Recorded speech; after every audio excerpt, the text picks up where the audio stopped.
Hello my dear friends and my dear students, आज हम पढ़ने जा रहे हैं प्रीपोजिशंस ऑफ टाइम। जो 4 तरह के प्रीपोजिशंस है उसमें से सबसे पहले है prepositions of time. Prepositions of time 2 तरह के होते हैं। और सबसे पहले ये हम जानेंगे कि प्रीपोजिशंस ऑफ टाइम क्यों यूज किया जाता है। कोई भी हम तो प्रीपोजिशंस को नाउन से पहले यूज करते हैं। प्रीपोजिशन मतलब कोई भी नाउन या प्रोनाउन को का पोजीशन बताने के लिए हम प्रीपोजिशंस यूज करते हैं। दूसरे वर्ड्स के साथ उसका लिंक या रिलेशन बताने के लिए प्रीपोजिशंस यूज करते हैं। तो प्रीपोजिशंस ऑफ टाइम कोई भी टाइम को इंडिकेट करने के लिए यूज किया जाता है। वही जो टाइम इंडिकेट करने वाले प्रीपोजिशंस है या फिर प्रीपोजिशंस ऑफ टाइम 2 तरह के होते हैं। एक है स्पेसिफिक और दूसरा है नॉन स्पेसिफिक। और आज हम पढ़ने जा रहे हैं पार्ट 1 में स्पेसिफिक प्रीपोजिशंस ऑफ टाइम, और वो है एट, इन और ऑन। क्योंकि ये पर्टिकुलर कोई डेफिनाइट टाइम बताता है, एट हो या इन हो या ऑन हो, स्पेसिफिक टाइम बताता है। तो हम चलते हैं, इसका कुछ रूल्स है। एट को, इन को, ऑन को कहाँ कौन से टाइम से पहले हमें यूज करना चाहिए। ज़्यादातर लोग इसमें कंफ्यूज्ड हो जाते हैं। To be frank, in the beginning I was also confused when I was a child. जब मैं छोटा था ये एट, ऑन और इन को सही तरह से यूज करने में मैं भी कंफ्यूज था। तो आप लोगों का कंफ्यूजन अगर हो तो उसको क्लियर करने के लिए आज का वीडियो देखना जरूरी है। तो please watch till the end. At कहां पर यूज होता है? At is used before watch times. Watch time मतलब हमारा घड़ी का समय। कोई भी दिन भर का कोई भी पर्टिकुलर टाइम, 10 बजे, 9 बजे, 8 बजे, कोई भी पर्टिकुलर टाइम उसके लिए यूज हो जाता है। उससे पहले यूज होता है एट। नाइट से पहले, पर्टिकुलरली जो वर्ड है ना नाइट, उससे पहले यूज किया जाता है एट। मिडनाइट से पहले यूज हो जाता है एट, और नून से पहले यूज होता है at. Sunrise, at sunrise, at sunset होता है। कुछ एग्जांपल्स के जरिए मैं आप लोगों को बताऊंगा, जैसे कि एट 4:30 PM कोई कुछ action. I reached there at 4:30 PM, मैं वहां 4 बजे पहुंचा। 4 बजे जो है वॉच का टाइम है, एक परफेक्ट टाइम बताने के लिए। परफेक्ट, पर्टिकुलर, ना पहले ना आगे, उसके लिए अलग प्रीपोजिशन है। एट 10 o'clock 10 बजे। एट नून जो कि मैंने बता चुका हूं। At night, at midnight, at sunrise, at sunset, at dawn, at dusk, at the close of day. ये डॉन और डस्क होता है। डन जो हमारा सूर्योदय होता है, सूर्योदय थोड़ा थोड़ा अंधेरा हटता है सुबह का, उस वक्त को हम डॉन बोलते हैं, मॉर्निंग का, early morning time.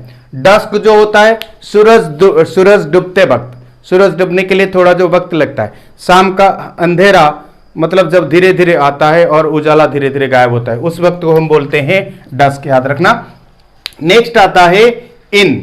In is used before morning, afternoon, evening, month का नाम, ईयर का नाम, सेंचुरी का नाम, सीजन का नाम से पहले यूज होता है। ये जो 3 वर्ड है ना, ये और ये तीनों से पहले, वर्ड से पहले यूज होता है। लेकिन मंथ, इन द मंथ बोल सकते हैं, इन द ईयर बोल सकते हैं, इन द सेंचुरीज बोल सकते हैं, इन द सीजन्स बोल सकते हैं, और उसका नाम से पहले भी यूज किया जाता है।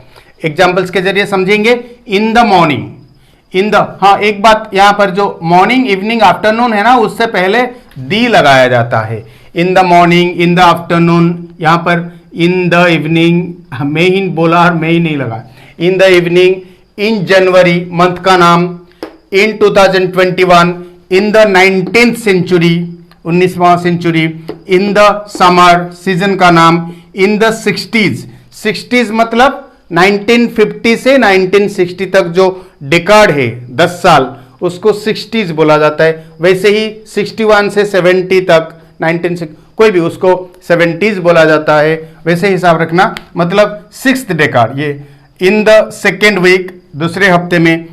इन द नेक्स्ट फोर्टनाइट, फोर्टनाइट मतलब 1 महीने को 2 हिस्सा किया जाता है, हर 15 दिन को फोर्टनाइट बोला जाता है। उससे पहले भी हमें इन यूज करना चाहिए। नेक्स्ट आता है on. On is used before days, दिन का नाम, डेट, हॉलीडेज। हॉलीडेज में क्या क्या आता है? स्पेशल ऑस्पिशियस डेज आता है, गवर्नमेंट का हॉलीडेज आता है, हमारा स्कूल कॉलेज वगैरह का, और उससे पहले भी लगेगा, लेकिन सिंगल डे हॉलीडे। और डेज के बाद प्लस लग के मॉर्निंग, इवनिंग, आफ्टरनून। जब हम यहां पढ़ चुके हैं, खाली मॉर्निंग, आफ्टरनून और इवनिंग से पहले इन लगाया जाएगा। लेकिन अगर कोई डे उसके बाद मॉर्निंग या इवनिंग रहेगा या आफ्टरनून रहेगा, उससे पहले हमें ऑन लगाना पड़ेगा। जैसे कि ऑन, यहां पर देखिए ऑन सैटरडे मॉर्निंग, यहां पर डे का नाम लिखा गया फिर मॉर्निंग, ऑन सैटरडे मॉर्निंग, क्योंकि पहले डे का नाम है, ये याद रखना। जैसे कि on Sunday evening, on Wednesday afternoon, वैसे ही यूज किया जाएगा। और कुछ एग्जाम्पल्स है, ऑन मंडे डे का नाम, ऑन द 5th जुलाई, जुलाई का 5वां तारीख। यहां पर, यहां अगर इन जुलाई होता और जुलाई खाली पहले आता तो यहां इन लग जाता, लेकिन यहां डेट पहले तो यहां इसके लिए ऑन लगाया गया।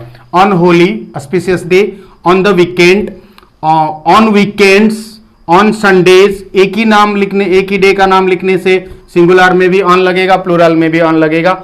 On my birthday, on Christmas event, एक ऑस्पिशियस डे है, on Saturday morning, on the first day of the month. ये कुछ एग्जाम्पल्स थे। आप इसको सेंटेंस में, सेंटेंस बनाने का तरीका तो मैं पहले बता चुका हूं काफी सारे वीडियोस में, through tense structures, modal structures, passive voice, indirect speech etcetera. उस सेंटेंस बनाने में, बनाते वक्त अगर आप ये टाइम सब यूज करोगे तो ये प्रीपोजिशंस उससे पहले सही तरह से यूज करना, तब जाके सेंटेंस करेक्ट बनता है।